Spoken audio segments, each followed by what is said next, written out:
जय महाराष्ट्र बातमीपत्रात तुम्हा सगळ्यांचं स्वागत। बातमीपत्राच्या सुरुवातीला मोठी बातमी, किशोरी पेडणेकरांना अजूनही एबी फॉर्म मिळाला नाहीये। एबी फॉर्म न मिळाल्यानं किशोरी पेडणेकरांनी ठाकरेंची भेट घेतली। ठाकरे गटानं 55 जणांना फॉर्म दिले, तर किशोरी पेडणेकर 199 वॉर्डमधून इच्छुक आहेत। तर किशोरी पेडणेकरांना अजूनही एबी फॉर्म न दिल्यानं किशोरी पेडणेकरांनी उद्धव ठाकरे यांची भेट घेतली। तर ठाकरे गटानं 55 जणांना एबी फॉर्म दिले। किशोरी पेडणेकर या प्रभाग क्रमांक 199 मधून इच्छुक आहे। तर माजी महापौर असलेल्या किशोरी पेडणेकरांना अजूनही एबी फॉर्म देण्यात आलेला नाहीये। किशोरी पेडणेकर अजूनही एबी फॉर्मच्या प्रतीक्षेत आहे। एबी फॉर्म न मिळाल्यानं किशोरी पेडणेकरांनी उद्धव ठाकरेंची भेट घेतली। आता यावेळी उद्धव ठाकरे आणि किशोरी पेडणेकरांमध्ये नेमकी काय चर्चा झाली हे पाहणं अतिशय महत्त्वाचं ठरणार आहे।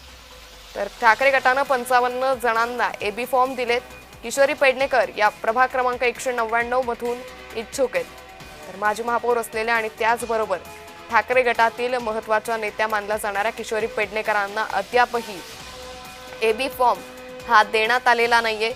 तर किशोरी पेडणेकरांनी याच पार्श्वभूमीवर उद्धव ठाकरे यांची भेटही घेतलेली आहे। तर मातोश्रीवर सध्या इच्छुकांची मोठी गर्दी ही दिसून येते। एबी फॉर्म घेण्यासाठी इच्छुकांची मोठी गर्दी आहे। या संदर्भात अधिक माहिती घेऊयात आमचे प्रतिनिधी महेंद्र जोईल यांच्याकडून। महेंद्र, किशोरी पेडणेकर अजूनही एबी फॉर्मच्या प्रतीक्षेत आहे, काय अधिक अपडेट? अंकिता, काही वेळापूर्वी किशोरी पेडणेकर या उद्धव ठाकरेंची भेट घेण्यासाठी मातोश्री निवासस्थानी आल्या होत्या। मात्र त्यांना अद्याप जो आहे तो एबी फॉर्म मिळाला नसल्यामुळे ही त्यांनी भेट घेतली होती आणि त्या काही वेळ चर्चा करून त्या निघूनही गेल्यात। मात्र त्या वॉर्ड क्रमांक 99 मधून इच्छुक आहेत आणि त्या ठिकाणी शाखा प्रमुख गोपाळ खाडे हे ठाकरे गटाचे शाखा प्रमुख आहेत, त्यांची पत्नी आहे, त्यांच्या पत्नीही त्या विभागातून इच्छुक आहेत।